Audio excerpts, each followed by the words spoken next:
Bonjour à tous, dans cette vidéo je vais vous présenter l'Evo 150, le tout nouveau amplificateur de Cambridge Audio. Vous allez me dire, encore un ampli? Encore un ampli?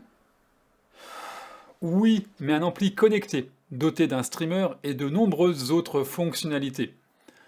La hi-fi, c'est souvent synonyme d'appareils séparés, de câbles qui traînent, et tout ça, ça prend de la place, et une place non négligeable. On trouve depuis plusieurs années des amplis tout en un. Et aujourd'hui, Cambridge en propose un, ou plutôt deux, avec des dimensions réduites, l'Evo 150 et l'Evo 75. On souhaite tous avoir une excellente qualité dans un boîtier compact et esthétique. Alors pour le coup, l'Evo c'est 9 cm de haut, 31 de large et 35 de profond, pour un poids de 5 kg. Et pour intégrer un maximum de fonctions dans de telles dimensions, Cambridge a opté pour une alimentation en classe D, domaine dans lequel elle a fait confiance au module Ncore d'IPEX. Et évidemment, le rendu de la classe D est différent de la classe AB, que Cambridge connaît bien. Mais pour que ça reste un son Cambridge Audio, les ingénieurs ont optimisé la section préamplification. Ensuite, côté streaming, l'expérience de Cambridge dans ce domaine n'est pas nouvelle, bien au contraire. La société anglaise a été l'une des premières à proposer une plateforme de streaming il y a plus de 10 ans, avec le NP30. Sur l'Evo, il s'agit de la 4e évolution, nommée en interne Sailfish. Et pour la petite histoire, les ingénieurs de Cambridge donnent à chaque nouvelle version le nom d'un poisson plus rapide que la version précédente. Côté services musicaux, l'Evo accepte Spotify Connect, Tidal Connect avec support MQA et Qobuz aussi. Via Chromecast, vous pourrez avoir YouTube Music, Apple Music et TuneIn pour les radios. On aura également l'AirPlay 2, le Bluetooth aptX et enfin la prise en charge de Roon Ready. En clair, largement de quoi faire. L'Evo décode la majorité des formats audio jusqu'au DSD 256 et il sera le partenaire idéal de votre ordinateur grâce à son DAC USB.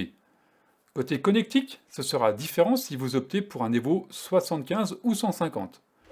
Au passage, 75 et 150 correspondent à la puissance de l'Evo. Sur le 150, on notera la présence de prises XLR, d'une entrée phono, d'une prise USB asynchrone, d'une deuxième entrée optique et d'un jeu supplémentaire de bornier. Esthétiquement, on a deux panneaux latéraux aimantés, et qui peuvent donc se changer. D'origine, ils sont en bois de noyer, un hommage au premier amplificateur de la marque anglaise, le P40. Un second jeu de panneaux plus moderne est fourni en Richlit, un matériau créé à partir de fibres de papier recyclées. La façade est sobre mais pas austère. Un écran couleur LCD de plus de 6 pouces et demi, soit la taille d'un smartphone, occupe une bonne partie de l'espace et présente un affichage précis et élégant des informations. Vient ensuite une colonne discrète de boutons, dédiée principalement à la gestion des pistes audio, et enfin une double molette, l'une contrôlant le volume et la seconde destinée au changement de source. Ce système rappelle d'ailleurs celui intégré dans la gamme phare Edge. Vous allez me dire, mais comment on contrôle l'Evo? Use the Force, Luke. Yes! En plus, je m'appelle même pas Luc. Trois possibilités. Par les boutons en façade, pas le plus pratique. Par la télécommande classique, non. Le mieux, c'est d'opter pour l'application Stream Magic. Elle est très complète, rapide et permet donc de naviguer à travers les sources musicales, que ce soit en local, USB, disque dur NAS, ou bien sûr de parcourir les pistes audio des services de streaming comme Tidal ou Qobuz.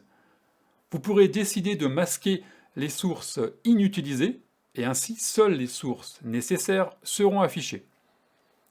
Si vous possédez Roon, vous n'aurez peut-être pas besoin de l'application, puisque Roon saura réveiller l'Evo et autorise la gestion du volume. Et vous allez me dire, comment ça sonne?